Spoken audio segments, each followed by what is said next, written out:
Nazim breaking news शामिल कंदासीं। सिंध सरकार वफ़ाक़ा सुई सदरन गैस कंपनी जो निज़ाम सूबे हवाले करण जो मुतालबो करे छॾियो आहे।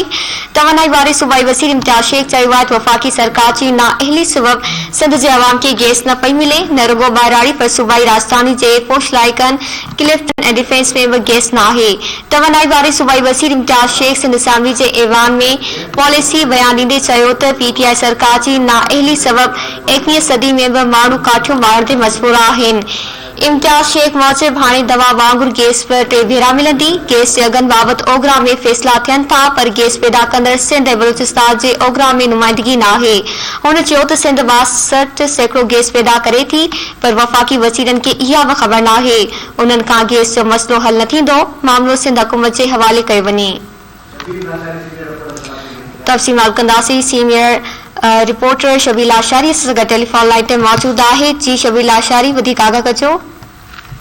जी बिल्कुल, सिंध असेंबली इजलास दौरान तवानाई खाते जे सूबाई वज़ीर इम्तियाज़ शेख पंहिंजो पॉलिसी बयान ॾींदे चयो आहे त सॼे मुल्क सां गॾु सिंध में बि गैस जी जेका आहे उहा लोड शेडिंग ते थियो, पर गैस हाणे नापेद थी वई आहे।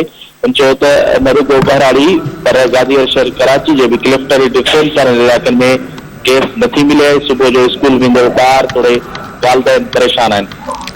सूबाई वज़ीर इम्तियाज़ शेख जो चवणो त PTI जी सरकार जी नाअहली सबब 21वीं सदी में सिंध जा माण्हू काठियुनि ते रिद पचा करण ते मजबूर आहिनि ऐं वफ़ाक़ी सरकार खे ख़बर पई त गैस जी खोट थींदी, पर हुनजो बंदोबस्तु न कयो वियो। हुन चयो त वफ़ाक़ी वज़ीरनि खे इहा ख़बर न आहे त सिंध मुल्क में गैस पैदा कंदड़ 62% सूबो आहे, पर वफ़ाक़ी वज़ीर उन जा जेके अंग अखर आहिनि उहे घटि ॿुधाए रहिया आहिनि। शायदि उहा उन्हनि जी नाअहली आहे।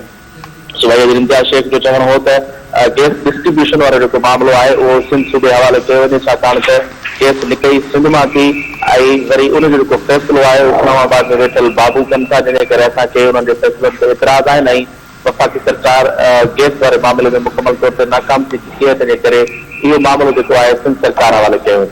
जी महिरबानी शबील आशारी तफ़सील ॾियण जे लाइ।